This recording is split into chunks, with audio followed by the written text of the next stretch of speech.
Assalamualaikum Mamah-Mamah dan Teteh-Teteh. Jumpa lagi di YouTube channel ITBMH TV. Masih bersama saya Lintang dan Teh Lingga. Nah, kita mau melanjutkan lagi nih obrolan seru kita tentang baby wearing. Untuk yang penasaran terkait video sebelumnya yang kita bahas tentang manfaat baby wearing, bisa cek video part pertamanya ya. Oke, nah kita lanjut nih Teh. Nah, menggendong ini kan kita pengen yang pertama menggendong itu pasti aman dong ya.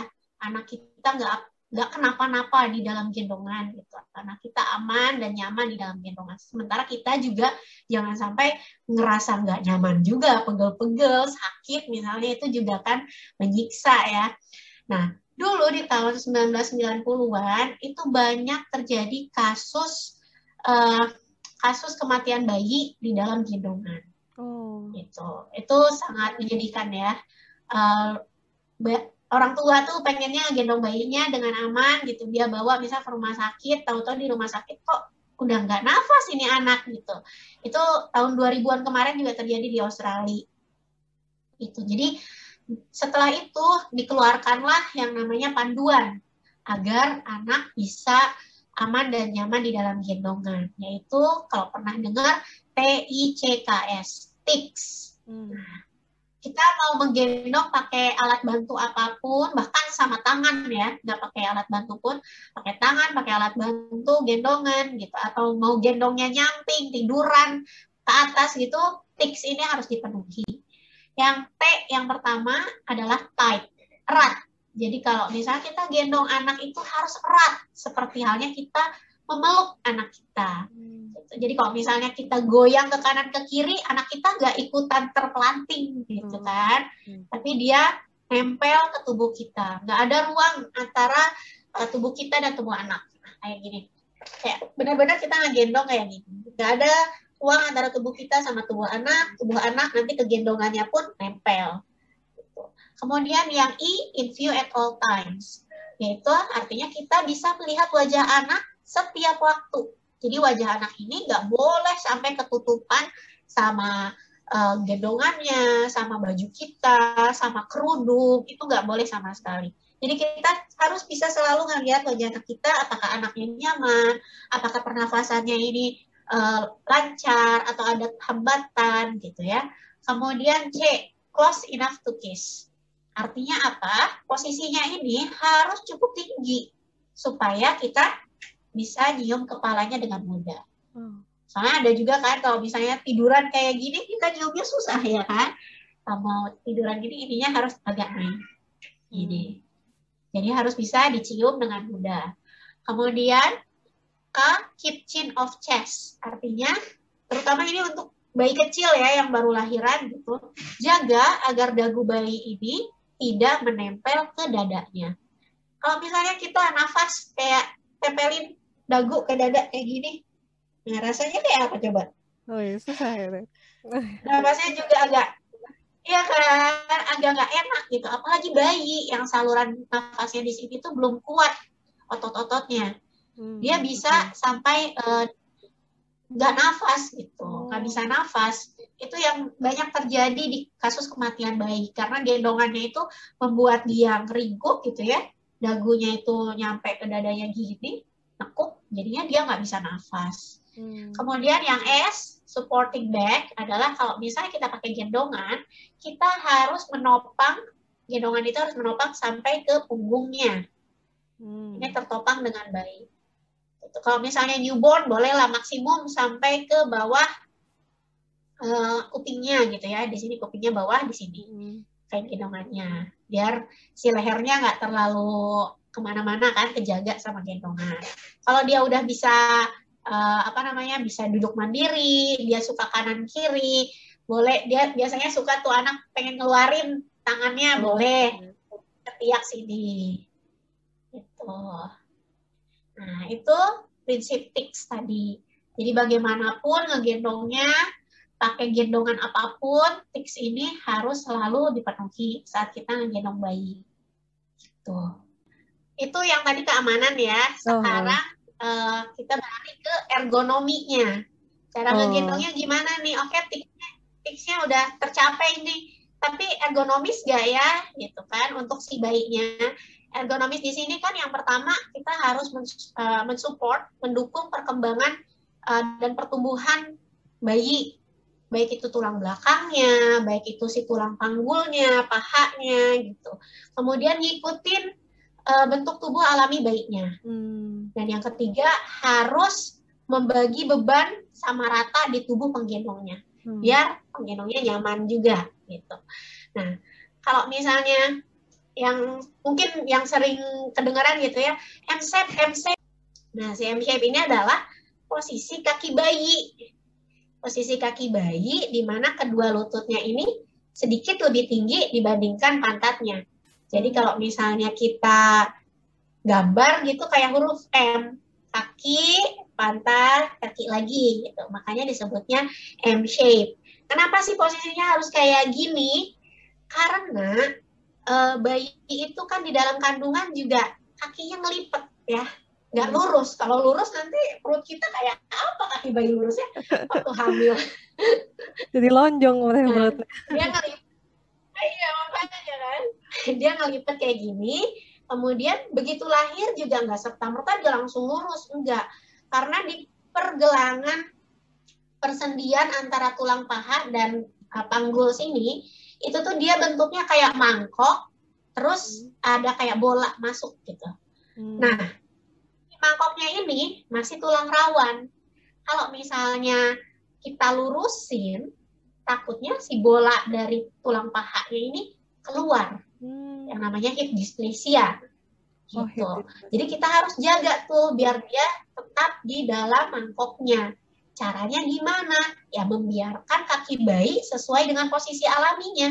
Kalau kita lihat bayi tidur, kakinya nggak lurus loh, kakinya ngangkang gitu. Kayak katak, ya kan? Kayak kodok dia kalau tidur. Nah, kita juga ngegendongnya posisinya seperti itu. Nggak kita kangkang-kangkangin, nggak kita lebar-lebarin, nggak. Kita ngikutin, oh bayinya tidur ngangkangnya segitu, ya udah kita gendong posisinya seperti itu. Makanya disebutnya M-shape, karena kayak huruf M. Atau frog-leg position, karena kayak kaki katak gitu ya. Terus juga gendongnya yang lebih ergonomis adalah tegak. Tegak ini tadi ya, bebannya untuk di penggendong ada di bagian atas, jadi kita nggak gampang pegel, nyaman. Kemudian juga kita mendukung penguatan otot-otot bayi, karena ada gravitasi ke bawah dan bayi akan berusaha kayak pertama, dia akan nguatin otot lehernya dulu, ya kan? Dia mulai tegak-tegakin. Nah, itu kita membantu dia, ngasih ruang agar dia bisa negakin kepalanya. Habis itu otot-otot lainnya juga akan bekerja untuk dia menyeimbangkan tubuhnya di dalam gendongan. Kayak gitu. Jadi yang namanya secara tegak ini biasanya kita sebut G-shape, karena kayak huruf J kalau dari samping. Punggungnya seperti itu di gambarnya. Iya, punggungnya itu seperti huruf J. Gitu. Dia duduk dengan baik di dalam gendongan seperti huruf J. Kayak gitu. Nah, ini cara menggendong yang ergonomis. Itu sebaiknya sih menggendong bayi posisinya seperti itu. Biasanya orang tua itu takut banget itu adalah si kaki bayinya ngangkang gitu ya.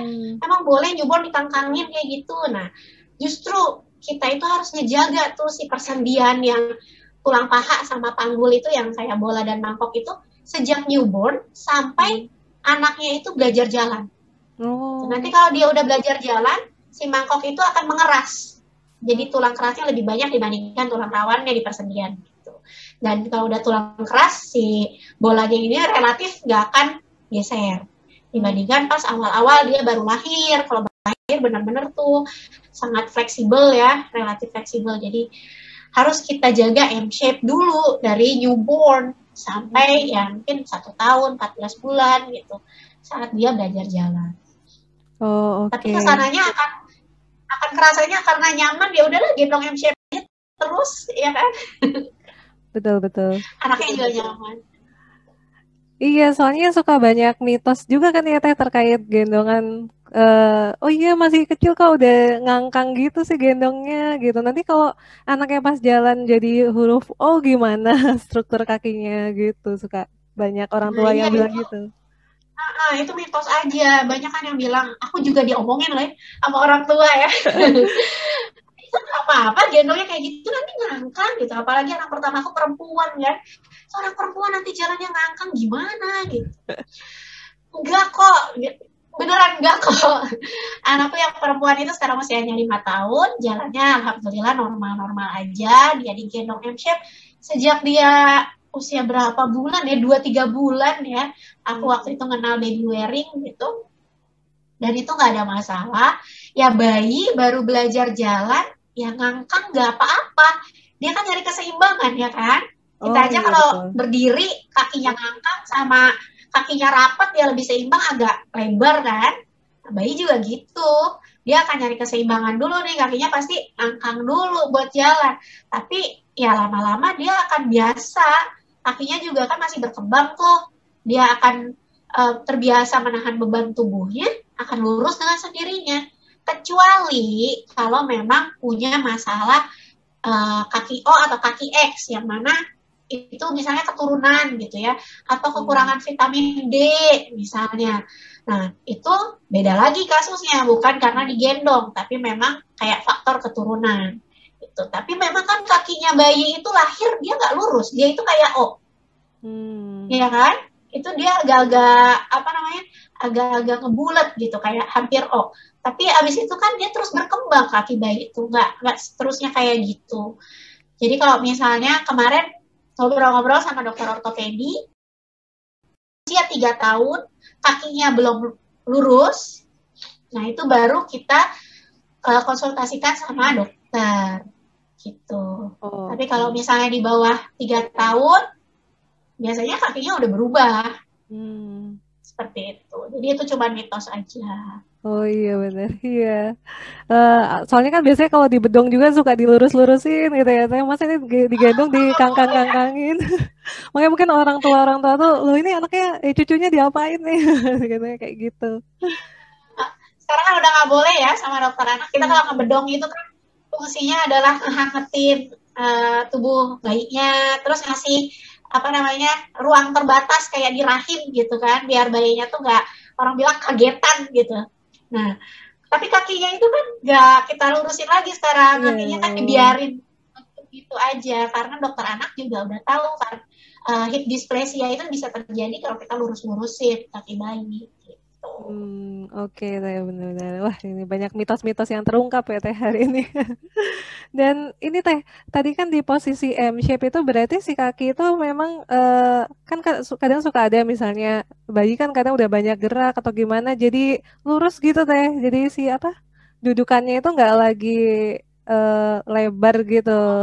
Nah itu berarti juga harus segera dibenerin ya Teh kalau pas kayak gitu. Ya, biasanya kalau pakai selendang batik atau ringsling gitu ya, yang bawahnya itu nggak ada buat nahan, bayi kalau misalnya kadang dia ngerasa gak nyaman atau dia pengen turun dari gendongannya, dia lurusin kakinya gitu ya, bisa merosot gitu si bayinya. Nah itu kalau misalnya kita masih bayinya nggak bisa diturunin dalam keadaan kita lagi di jalan, ya benerin lagi aja, diambil gitu si kainnya, benerin begitu masukin lagi ke pantatnya. Dia si kainnya ini kan harus menopang sampai ke belakang lutut. Belakang lutut, pantat, belakang lutut. Nah, ini harus tertopang dengan baik sama gendongan. Kalau misalnya pakai ring seling ya gendongannya juga sampai belakang lutut sini. Gitu. Jadi kalau misalnya dia lurus-lurusin kaki mau turun gitu kan, ya kalau belum bisa diturunin ya udah masukin lagi aja. Nanti ya nak, gitu kita jalan dulu. Biasanya kalau kita bergerak, kalau penggendongnya bergerak sambil jalan gitu, sambil berkegiatan, anak biasa digendongan dibandingkan kalau kita lagi diam, bisa ngantri gitu ya, diam, anaknya bosan tuh, pengennya turun. Tapi kalau kita yang sambil jalan, biasanya anaknya lebih anteng, lebih kooperatif. Oh gitu ya Teh, benar-benar. Iya, oh ya, jadi dibenerin aja ya Teh ya kalau misalnya gendongannya kayak gitu. Oke, nah selanjutnya nih Teh terkait tadi itu kan posisi yang aman itu harus tics tadi ya, prinsipnya tics dan juga agar ergonomis itu yang si M shape dan G shape tadi ya. Nah sebenarnya sekarang tuh kan banyak banget nih Teh tipe-tipe gendongan nih. Kadang nih apalagi kalau apa ibu yang baru mau melahirkan itu kayak gemes gitu lihat macam-macam tipe gendongan gitu yang kayaknya tuh selalu ada lagi yang baru. Nah gendongan-gendongan yang beredar ini apakah semuanya menunjang keergonomisan tadi gitu teh atau gimana?